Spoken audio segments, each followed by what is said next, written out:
As a finance professional in a disrupted business landscape, what does it take to be in demand? What does it take to attract great paying international roles? If you're an ICAN member, it'll just take one exam. That's all it takes to complete the globally recognized CIMA professional qualification and the internationally respected CGMA designation. As a CIMA member and a CGMA designation holder, employers will look at you as a finance professional, constantly acquiring new skills to add value to the business. That's why they'll be willing to pay premium to hire and retain you. If you have 5 years of relevant experience and are an ICAN member, you can directly sit for the final exam of the CIMA Professional Qualification, the Strategic Case Study Exam. Start studying the CIMA Professional Qualification. Prepare to make an impact.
As a finance professional in a disrupted business landscape, what does it take to be in demand?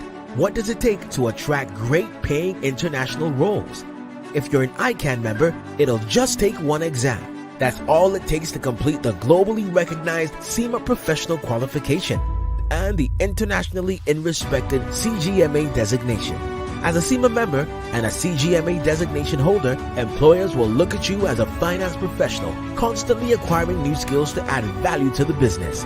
That's why they'll be willing to pay premium to hire and retain you. If you have 5 years of relevant experience and are an ICAN member, you can directly sit for the final exam of the SEMA Professional Qualification, the Strategic Case Study exam. Start studying the SEMA Professional Qualification. Prepare to make an impact.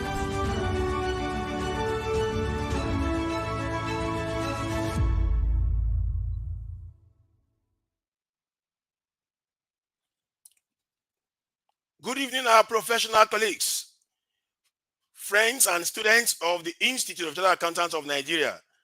It is my pleasure to welcome you to another episode of ICAN on AIR, your program, our program, powered by the Noble Institute, the Institute of Chartered Accountants of Nigeria. I'm your host for today, Tosin Akinwumi, FCA. And like I mentioned, this is the last episode in the month of April 2023. Kindly get across your colleagues and friends that we have commenced and we have started this edition. And you can be part of this show on ICAN Facebook page, on ICAN Instagram handle, and also ICAN YouTube channel. And today, 27th April, we are considering the contemporary topic, the ease of doing business in Nigeria, a review of the Business Facilitation Act 2022. And I have here with me an eminent tax practitioner, a vibrant speaker, Mr. Kenneth Erukume, FCA, who shall be providing insight on the chosen topic. Kenneth Erukume, FCA, is a partner, tax reporting and strategy leader, West Africa at PwC. He leads the firm's tax reporting and strategy in the West Market area. Soon after his undergraduate degree in applied sciences from the University of Benin, Kenneth joined PwC in 2004 and has been with the firm for over 18 years. During this period, he's been known for his expertise in tax compliance, tax advisory, audit, and strategic tax consultancy services for clients across Africa. Kenneth spent 18 months as an international tax manager at PwC South Africa in Johannesburg, where he was one of the pioneer members for PwC's Africa desk, advising clients seeking to invest in Africa and assisting them with managing their tax and regulatory risks across different jurisdictions. Kenneth is a fellow of ICAN and CITN, as well as a member of the Association of Corporate Treasurers. Ladies and gentlemen, and that is the profile of our guest on the show today. But before I bring him in, we need to go and run some commercials.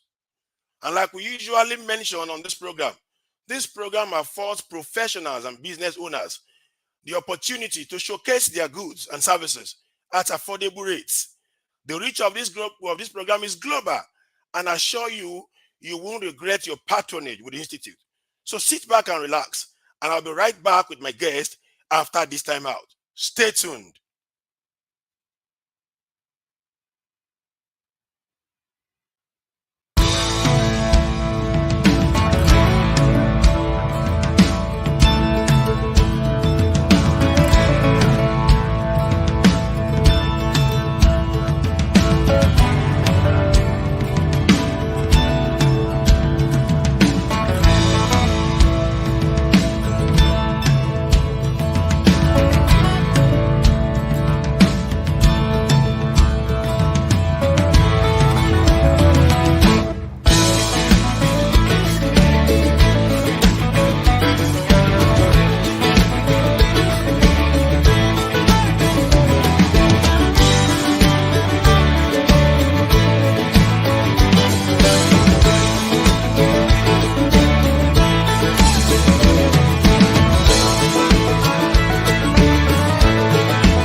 Welcome back, our dear viewers, to our lovely program, ICAN on AIR.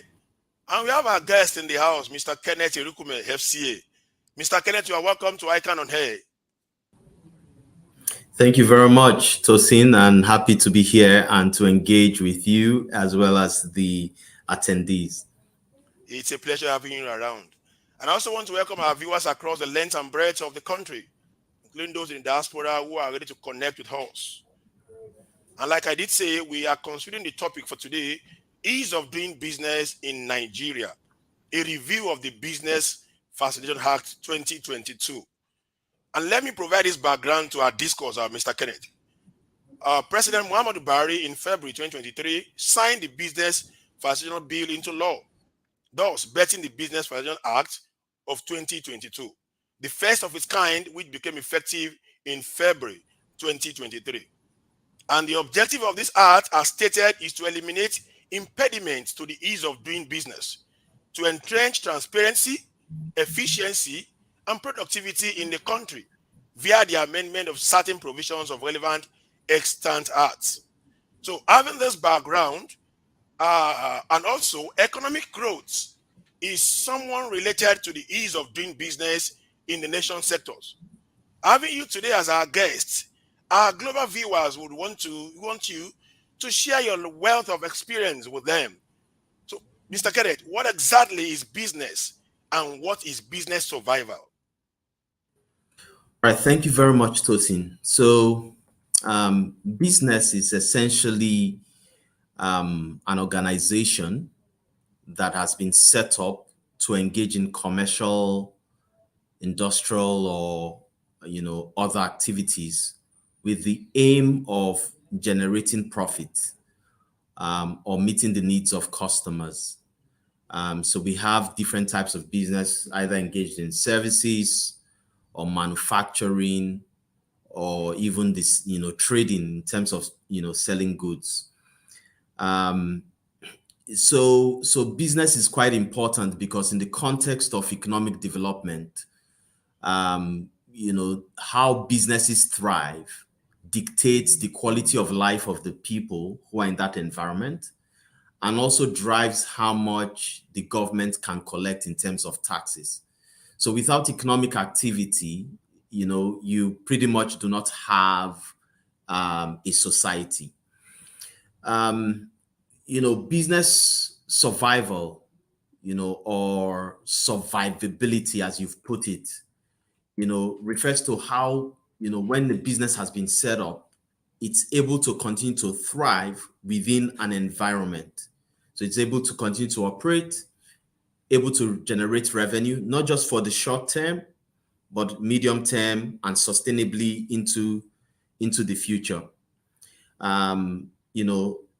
Businesses survive based on careful planning, effective management, and the ability to adapt to changing market conditions. In the recent global CEO survey that PwC conducted, one of the major concerns of CEOs across the world was around a time frame of 10 years, whether their businesses will continue to thrive with the massive disruption we're seeing in the technology space and in businesses generally. So it's an area of major concern for the C-suite. So it is important for companies to have sound business strategy that are resilient, competent, and innovative, motivated workforce, and sufficient financial resources, in terms of a balance sheet that can cope. And of course, innovation in this day and age, every business needs to have it. We're seeing some of the things that are happening around generative AI and what that could do in terms of things like, statutory preparation, statutory financial statements preparation, or even providing tax compliance service, or even tax advisory. With that advanced technology, if you're able to find, sufficient data bank for that AI to extract information, it may be able to begin to do some of the professional services that humans are doing today. Now, if that happens, your traditional way of doing business will be under threat. Okay. But that is around technology, sitting back around the business environment generally. businesses thrive within an environment. The environment is like the habitat. So if you take a fish out of water, it's going to have a problem. So the business environment and how conducive it is also quite important for businesses to thrive. Okay. Thank you very much. I think that summary that you gave at the end actually speaks to it all. That business survival or survivability has to do with business thriving and doing all those factors you have mentioned in the response. Yes, we are still laying foundation to where we are actually going. And my next question for you now will be that kindly run us through the different types of businesses that we have out there, considering their ownership, sizes, and structures, and their relationships to the revenue growth of individuals, corporate bodies, and the nations as a whole. Very much. So, the business, like I mentioned, has to operate within an environment, and that environment has risks. Those risks could be strategic risks, operational risks, reputational risk, and all sorts of risk. So when you're looking at the risk profile of the environment, as well as the risk profile of the type of business, that could dictate the sort of corporate entity that you use to engage that business. And when I say corporate entity, sometimes the business could be the same with the owners. Sometimes the business could be separate from the owners. So in Nigeria, we've been able to provide different frameworks or vehicles for businesses to be undertaking. One of them is the sole proprietorship, which is owned and operated by a single individual who's not different from the business. Now, that individual could register a business name if the business is, if he wants to give a trading name that's separate from him or her. But if the name of that business is exactly the same as him or her, he doesn't really need to register a business name. The person can just operate. So Kenneth Erikume Ventures, can pretty much operate on its own. But the risk about that is that with a sole proprietorship is that the owner of the business is not separate from the business. So if there is any liability that comes up on the business in terms of debts, in terms of legal issues, you take it up with me directly. So it's not really appropriate for a high risk type of business or a business that requires regulatory approval. But the tax rate for that is not really bad because it can't be more than 18.96% because it's the personal income tax rate. Then, you can do the business through a partnership. And as accountants, we are all quite familiar with partnerships, which is a business that's operated by two or more people in partnership. And they are jointly and severally liable, right? So if there is an exposure in terms of the business by one partner, all the partners are jointly and severally liable. And statutorily, this sort of vehicle is used for businesses that are that will want some exposure to the business. So for auditors and for legal practitioners, they have to compulsorily use a partnership to undertake their business. But apart from that, if you want the business to be transparent from a tax perspective, which means that you're not assessing the vehicle itself, but you're assessing the investors who are the partners, then this is an interesting vehicle to also use. Then the CAMA 2020 introduced the limited liability partnership, which is a mix of a company, a corporate entity, and a partnership. With the limited liability partnership, all the attributes of a partnership exists, but the partners are limited in terms of their liability. So if there is an issue with the LLP, you cannot take on the exposure to the partners. But many people are not yet using this vehicle just because it also has some uncertainty around the tax treatment. Because from the perspective of the law, it considers it to be a body corporate. And if you take that position and interpose it with the Companies Income Tax Act, it may mean that the limited liability partnership will be subject to tax as a company, right? Separate from the partners. So that sort of outcome is not what many people would really like. And then you have the limited liability company, which is, like a high risk vehicle, for regulated businesses. So if you're operating, for example, a transport business for a school, as an example, because of the risks that could happen with that sort of business, maybe there's an accident or there could be, kidnapping, it presupposes that, it doesn't make sense to use a sole proprietorship. You may want to use a limited liability company. Or if you're going to get something from a regulator, a limited liability company, or you're doing a very robust proposal or building a road, that's the sort of vehicle that is used. And then you have, the cooperatives, if, for example, the employees of a company want to come together to make investments, buy a property and get returns from there, you could set up a cooperative society. And then you have the not-for-profits. So there are schools of thought that believe not-for-profits or NGOs are not really businesses. But in recent times, their involvement in social issues and in promoting well-being of society, people consider them to also be interesting vehicles or interesting business, components of a society. And those can be set up as a limited by guarantee or incorporated trustees.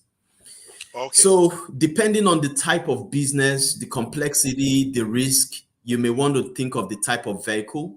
But I think one of the most important things is the environment in which that business is operating. How conducive is that environment? What are the incentives? And is there fairness? Is there, are bottlenecks there that can be removed? And I think that is what the government needs to look at a bit more. Okay. Thank you very much, Mr. Kenneth. How else would our guests know that we have actually brought a coach and a teacher here today? Because your response to that question is actually clarifies the various businesses we have in Nigeria today. So let's gradually move into the mainstream of the topic for today. So what does ease of doing business actually mean? And what is Nigeria's current ease of doing business index and its implication relative to other nations? Right. Thank you very much for that question. So you see, I was moving gradually towards the environment, right? What is the habitat like for the businesses? Because that would, determine whether, the businesses can thrive or they will not. It's like taking, a fish and saying, well, all fish will survive on water. But you take a fish that is supposed to thrive in fresh water and you take it into the sea, there will be problems. So ease of doing business simply means, the level of ease or difficulty involved in starting, running, and sustaining any business. So those are the environmental indicators within an economy that you would look at and ask yourself, is it conducive? So the World Bank historically used to do some surveys, which used to measure some indicators. And those, for me, are benchmarks that you can use to test whether, the environment is conducive. For example, they look at, the ease of obtaining permits, the ease of registering a property, the ease of getting credit, the ease of paying taxes, and how easy it is to enforce contracts and resolving insolvency, amongst other criteria.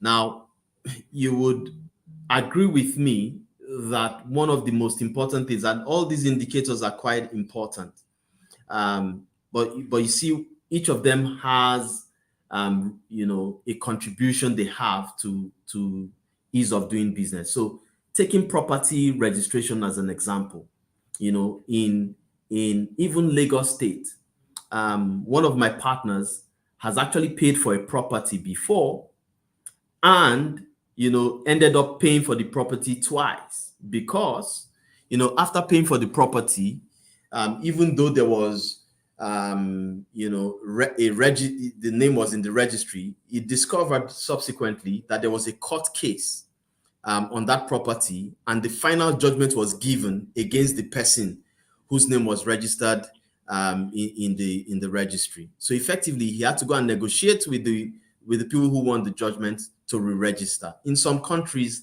that can never happen, right? So just to give you context of why these indicators are important. So the World Bank used to encourage different countries to continue to promote ease of doing business. They used to carry out surveys around some of these parameters to check the health of the country against those parameters. And Nigeria used to rank 131 out of 190 economies. And we had a score of 52.4%. So 52.4 out of 100.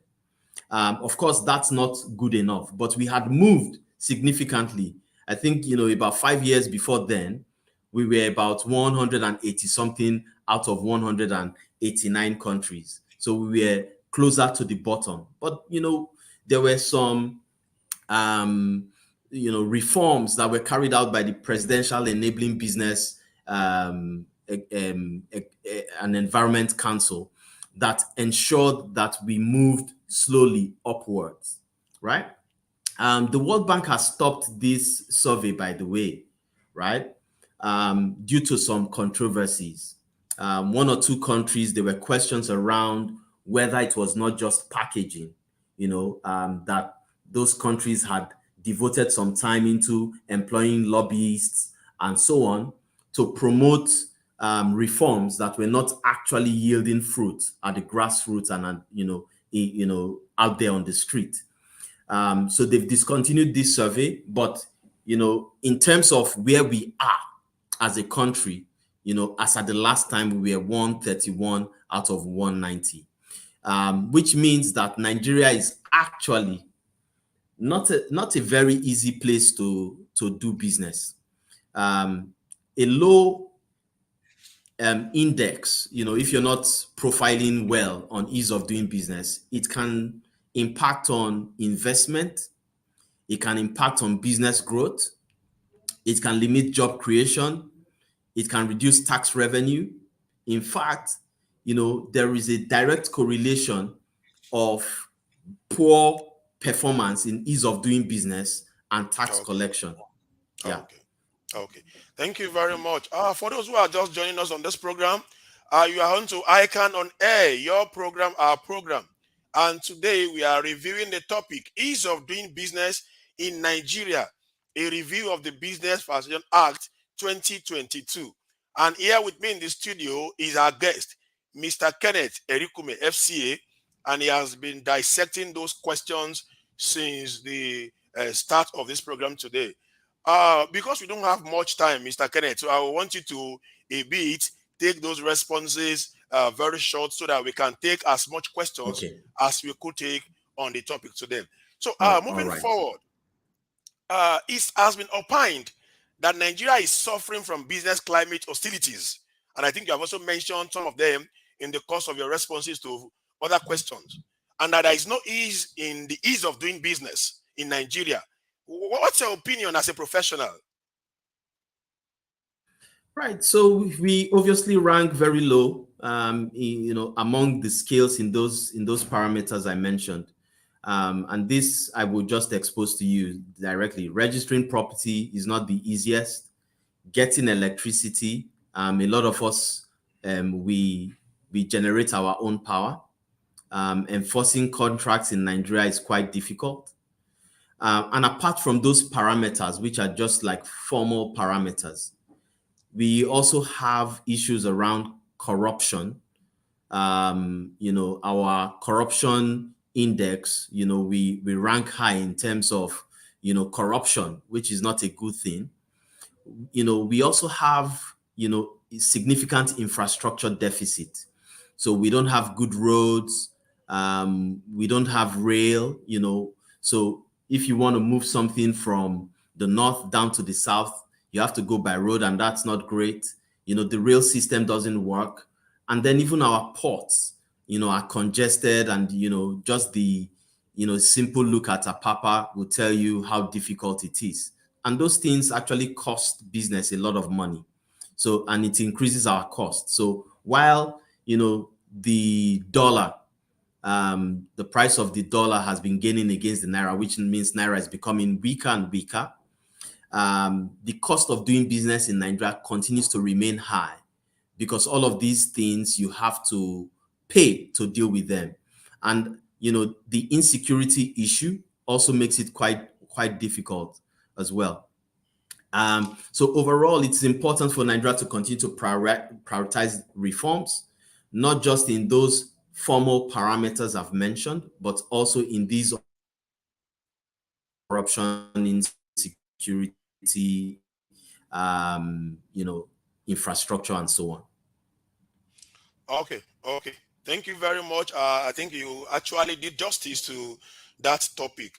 Also, in February this year, the Business Facilitation Act was signed into law by the President of Nigeria, President Muhammadu Buhari, thereby amending some business-related laws. Kindly run us through some of the amendments and how you think they will impact the ease of doing business in Nigeria. All right, thank you very much. So there were a lot of amendments. So some of the amendments related to some things that had been done when the Buhari administration first came in, the Executive Order 001, which have now been codified. So for example, it's now a law, before it was previously an executive order, that within 21 days from the commencement of the act, all MDAs are to provide a complete list of requirements and their timelines and fees for their products, services, and approval on their website and customer help desk. The MDAs have also been mandated to have a service level agreement that should provide information contained in the list, as well as a summary of the application procedure, how people can have redress in relation to their applications and other requirements. Apart from that, they've also, the law also introduces or formalizes electronic processes for transactions with the Corporate Affairs Commission. So that is also a very important one. Even though I think, the current CAC process has improved significantly, businesses still have one or two things which I believe can improve, which I think the Business Facilitation Act also contributes to. The act also modifies some other acts. For example, the Customs and Excise Management Act. It also amends the Export Prohibition Act. It empowers the Minister of Finance with the power to vary the prohibition, the prohibited goods list.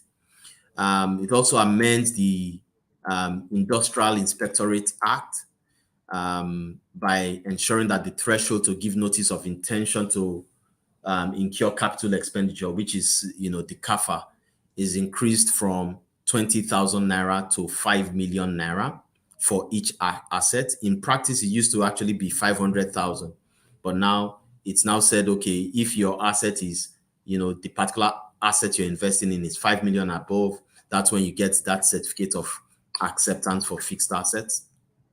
It also modifies the National Housing Fund Act by saying that it is only those that meet the minimum wage. Previously, it was 3,000 naira that are required to contribute 2.5% of their monthly income to the fund. An interesting thing that you would notice in the act, if you're very observant, is that for the private sector employees, it doesn't make it mandatory. It actually uses the word may, that the private sector employees may contribute to the NHFR. And if you would remember, there's been a lot of conversations and controversies around this, so much so that NECA at some point, organized employers across the country to say, you do not need to contribute to this. And why was that the case? Many employees contributed into the fund, but were not able to access the mortgage loans, right? In which case it is counterproductive and almost like a tax. So now for the private sector employees, it becomes, optional. And then for the National Office of Technology Acquisition and Promotion Act, within the first 2 years of operation by a company, they've removed, the late registration penalties, which actually gives some respite to those businesses, if they do not get they do not apply within the first 2 years. So there are many amendments to different acts and the business landscape. But the issue is that, we had an executive order before. And when that executive order, and sorry, I forgot the one around removal of touting within the Nigerian ports and ensuring that, if you get to the port, you only interface with one agency, right? And, if you're traveling back into Nigeria, you remember, you submit your passport almost to 3 or 4 different places. So the act actually says it has to be one person, and then all the other MDAs can get their information on the back end.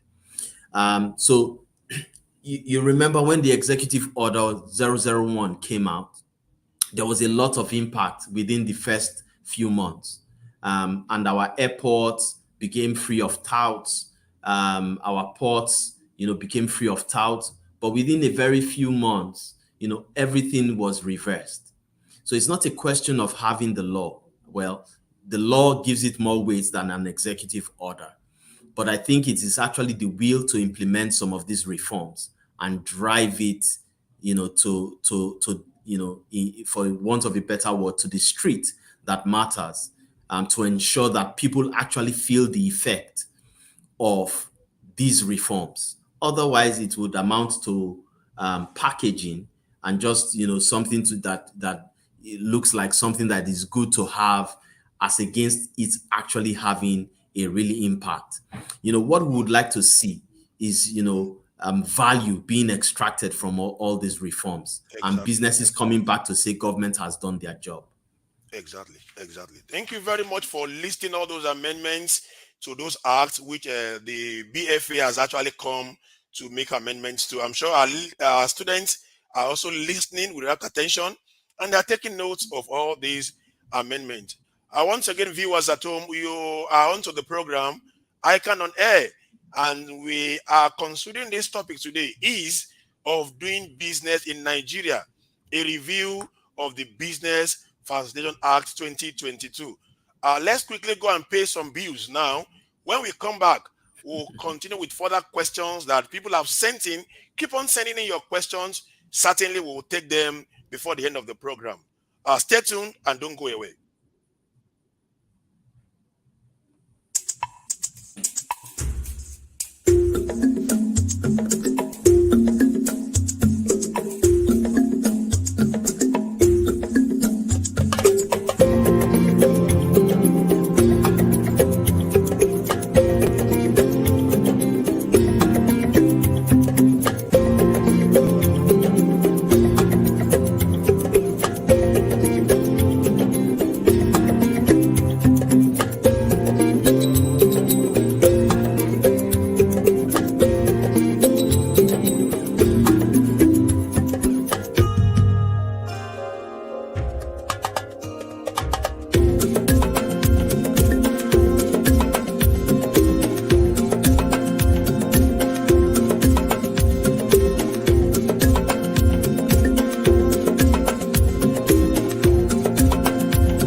Welcome back. We are still here with Mr. Kenneth Irikume, FCA, who has been answering questions regarding ease of doing business in Nigeria, particularly in reference to the BFA 2022.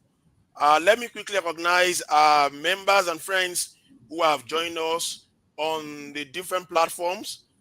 Joy Akintayo, Ibukunluwa Sheun Ayodeji, we cite you. Fagbola Temitope Adeni, a regular person who joins this program. Patrick Akamioko from Lagos. Joy Akintayo, Olugbenga Kinlalu, Ismail Sulaiman, we cite you. Rahim Mumin Abolore Desmond, we cite you. Bawa Rashidi, all the way from Benin Kebbi in Kebbi State, we recognize you. Keep on sending your questions as we have our guest in the house, and he will be doing justice to the topic. Now, let's continue with our question, Mr. Kenneth. Does ease of doing business necessarily has to do with promulgation of laws or provision of infrastructural facilities such as good roads, stable power, and security, as you have earlier mentioned? What's your thoughts on these? Yeah, so ease of doing business is a combination of all these factors. The easiest and lowest hanging fruit for government really is, changing the law, right? The other transformational aspects are more complicated. So I don't think it is wrong for government to start with amending the law, because there are things that they can quickly just deal with. For example, if you want to clear the port, right, of touts, if you want to ensure that, although it's, some of this is within the purview of the state government because the land is vested in the state, except it is a federal government property, you can easily amend it by law. So I think that what the government has done is like the baby step in terms of ease of doing business. But the more transformational aspects of ease of doing business is what you've highlighted. Ensuring, and road is, I would say step 2. When you begin to look at proper infrastructure, that would drive and promote commerce, you must start talking about, the seaports, the airports, and you must talk about railway, right? Because rail is perhaps one of the most secure forms of transportation, and you can actually move things in bulk from one location to another. And where we are is where we have redundant infrastructure around railway. One of my partners put up the financials of the Nigerian Railway, the Nigerian Railway Commission, and they were doing 110 billion in terms of losses, 110 billion naira. What does that tell you? That we have an agency that is being funded, but there, is not providing value. So we need to tackle things like that. So of course, some of these things, to tackle it, you need to bring in the private sector. It is clear to us that managing some of these infrastructure doesn't really work in the hands of government. So we started with NEPA. Once it went into the hands of the telcos, the GSM companies, we began to perform optimally, right? So government needs to look at privatizing some of these assets, because some of these assets are actually losing us money, right? And we are not getting value out of those assets. So we need to move them, either into PPPs or directly into the private sector, so that we can get value and we then pay commercially for those products. But like you said, it has to be transformational. We need to look at infrastructure. We need to look at, electricity, roads, rail. And we also need to look at the services that are being provided by the MDAs. This includes the regulators. So I spoke about Nigerian Railway Corporation, but that's a service. Now let's talk about, regulators, right? The regulators should actually be promoting and making it easier for the private sector to thrive. So instances where withholding tax is deducted from my income and I struggle for 2 years to collect the credit note or to even get a refund, that is an inhibition to ease of doing business. So we need to just unbundle things and ensure the countries that rank highly are countries where the public sector provides value to the citizens. All right, all right, all right. I think your last comment actually provided more insights into another question I also have here in terms of the taxation aspect of it. Now, let's go to this way. Small and medium-sized enterprises, the SMEs, it's a known fact that they represent a huge percentage of businesses in Nigeria. So my question is, to what extent are they covered or protected by this Business Facilitation Act of 2022? To what extent are the SMEs covered or protected with this issue? All right. So the Business Facilitation Act, in terms of the reforms that it's promoting, I don't think it is really targeted at SMEs per se, right? What it's trying to do is to promote a conducive environment for everyone.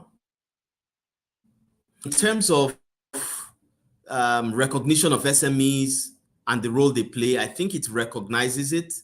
And some of the reduction in regulatory burden, at the ports, streamlining of processes, for example, at the CAC, promotion of investment, all those things would impact on SMEs. Another key provision that could impact on SMEs is the establishment of a one-stop shop for business registration and licensing, which will make it easier and faster for SMEs to start and operate a business. Because you need that agility and flexibility to start your business as a startup and to begin to operate quickly with all your licenses. That one-stop shop is supposed to provide a broad range of support services, including business advisory services, training, and access to finance to help, SMEs to grow and thrive. The reform I mentioned, where the regulators, the big companies already have the manpower and the functions to actually know all the rules and regulations that operate in Nigeria. But one of the things that would help the SMEs is that publication, when the regulatory agencies publish their regulatory requirements, and their procedures are evident on the website. This will it will also help to prevent, arbitrary and inconsistent application of regulations, which is one of the, concerns of small and medium enterprises. The economic environment is already not in their favor. It doesn't really work well when regulation also places heavy burden on them. It will also reduce the opportunity for corruption, because you wouldn't have those instances where someone will come up and say, no, you cannot get your TCC, you have to pay someone to collect it, or you cannot get your NAFDAC license, you have to grease the palms of someone. So all that graft and corruption will be reduced significantly. So I think for SMEs is more around allowing them to have that equity. Atedo Peterside said something in one forum, and this was very much publicized online, when he was talking to Dangote, and he said that some of us, the reason why we are able to thrive is we have that natural aggression and we're able to drive our own agenda. These SMEs don't have that clout, to push their case. So you must make it very transparent and easy for them, to deal with regulators and get their licenses and so on. So to that extent, I think the Business Facilitation Act, supports them and makes it more equitable. But at the end of the day, It's around implementation. Exactly, exactly. And that takes me to my next question, because having regulation is one thing, and implementing those regulations are different things entirely. So, Mr. Kenneth, Nigeria is about to have new leaders in our political and governance structure very soon. And assuming some of them are watching this program, what would be your advice or suggestion to them on the implementation of the Business Facilitation Act of 2022 for Nigeria's growth and development? Right. So I mean, I'm hoping they listen, right? Um, I think, like I said, this thing has come up before, almost 8 years ago, or more than eight, sorry, about 8 years ago, less than 8 years ago, where there was an executive order 001. And effectively all the things they tried to institute, were reversed. So it is important that some of these issues that we are, the law was trying to address are actually addressed, right? And this would require, apart from codifying the law, ensuring that the tone is set at the top, and there should be zero tolerance for contravention of the law. So if we say we want to stop touting at the ports, right? And this is the law, we need to hold people accountable if they do not comply. So it is really unfair, and apart from that, I also mentioned the importance of ensuring that, MDAs actually provide value. It's really unfair that we travel to all these ports across the world. Your luggage comes out immediately. In Nigeria, you probably wait 1.5 hours because the carousel is not working. Yesterday, I was in Abuja airport, waiting. The air conditioning system in the full airport was not working, right? So we need to start asking questions about the quality of our public sector. How much value are they adding? Are they just consuming the generated tax funds?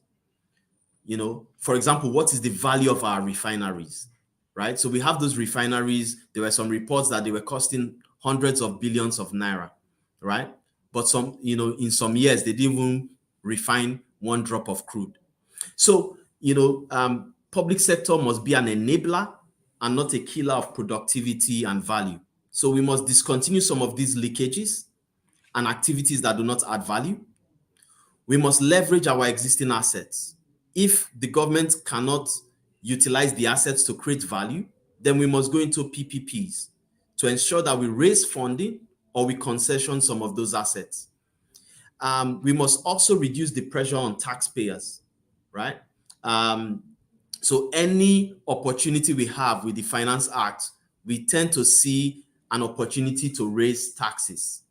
But our Wow. problem has never been, the taxes. It has always been that we have this big economy, with the biggest GDP in sub-Saharan Africa, but the tax component from that GDP is just 6%. So we need to focus more around expanding the tax net. We need to use data and technology to ease public sector services and also to enhance revenue. Wow, wow, wow. These are valuable points regarding implementation of the Business Facilitation Act 2022. And like you also mentioned, that you hope they listen and they get all those points for necessary implementation for the growth and development of Nigeria as a country. We do not have much time again, Mr. Kenneth, but we still have lots of questions for you. And our viewers at home are also sending questions regarding this topic for today. But we need to wind down now on the program.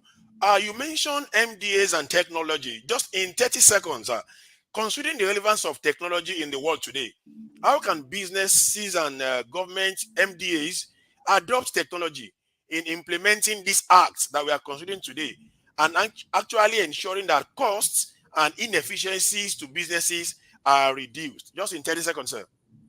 Yeah, so I've dealt with a lot of government organizations in transformation.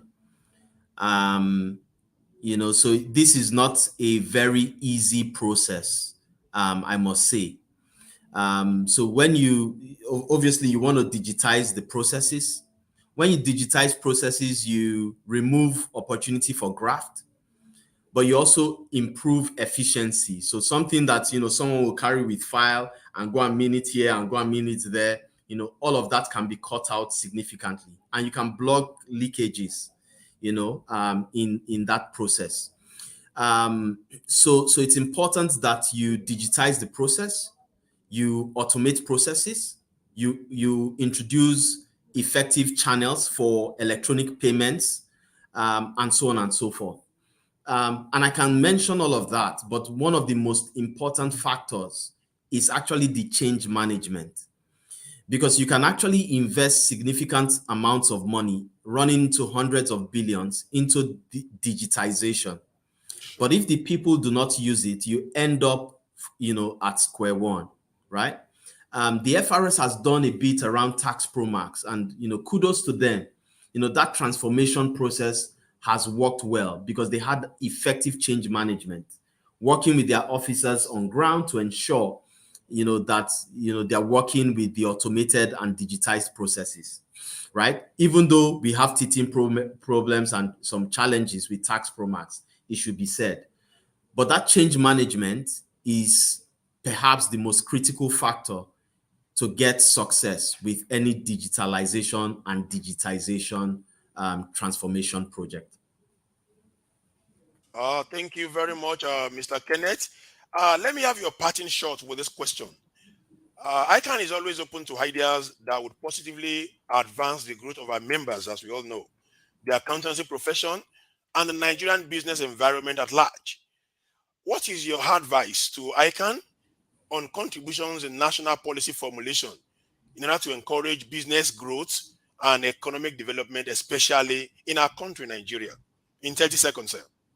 Yeah, so one of the things you would notice is that government comes up with policies as they see it, and that is from their own perspective. And this will be driven by the pain they are feeling. So if it is FRS, it's all about revenue. If it is NAFDAC, it's all about, fake drugs and so on and so forth. Government rarely sees the business angle, the perspective of the businesses. So ICAN, as it's already doing, but can do more in ensuring that they bring the business perspective and bring the public sector perspective, into one, environment where there is a conversation before laws are codified. Otherwise, we'll continue to see instances where laws are just being implemented, executive bills become acts, but just from one side of the equation. So ICAN, I believe, because we have ICAN members on both sides of the divide, can bridge that gap and bring all stakeholders together to have a proper dialogue and conversation to formulate policies that enhance value for all stakeholders, not just from the government's angle. And that's my parting shot. Thank you very much, Mr. Kenneth Erikume, FCA, for your parting shot and for the valuable responses you have been able to avail to us on this program for today. We want to say thank you to you for coming on the show today and sharing your wealth of experience. On behalf of the producers of this program and editorial team and our viewers across the globe, we appreciate your time and effort. And we hope that when next we call on you, you will hack in on our call. Thank you very much, Mr. Kenneth. Thank you very much, Mr. Tosin, and thanks for having me. Thanks to the ICAN board and executives for having me. Really appreciate it. Thank you very much. You're welcome. Quickly, viewers at home, let me quickly run through some announcements here. Entrepreneurship Committee of ICAN presents a one-day physical seminar theme, Entrepreneur, the short pathways for future business owner. And we'll have topics setting up accounting practice, opportunities for chartered accountants in a digital economy, and export opportunities for chartered accountants. We have evidence resource peace persons on ground that will take us on these topics. The date is May 4th, 2023. Venue, Lagos Airport Hotel. Register with 7,500 naira. Also, our ICAN annual dinner is coming up on May 6th. Ensure you get your tickets for your family and friends. Accountants are just not to work and work. We are also meant to relax, wine and dine with our loved ones after a great work. Also, we have our MCD programs for the month of May. One coming up in the May 10 to 11, another one May 24 to 25th. All of these programs are hosted on ICAN website. Please go there and check the relevant information. Our beloved viewers at large, ICAN on Air now comes up every Thursday of the week between the hours of 6 p.m. and 7 p.m. Nigerian time. We want to thank you for all being part of this show today. And that is the show for today. Till I come your way again with another guest and another topical issue. Please stay safe and sound. On behalf of the editorial team and our producers, I'm Tosin Akinomi, FCA, saying thank you for watching and bye for now.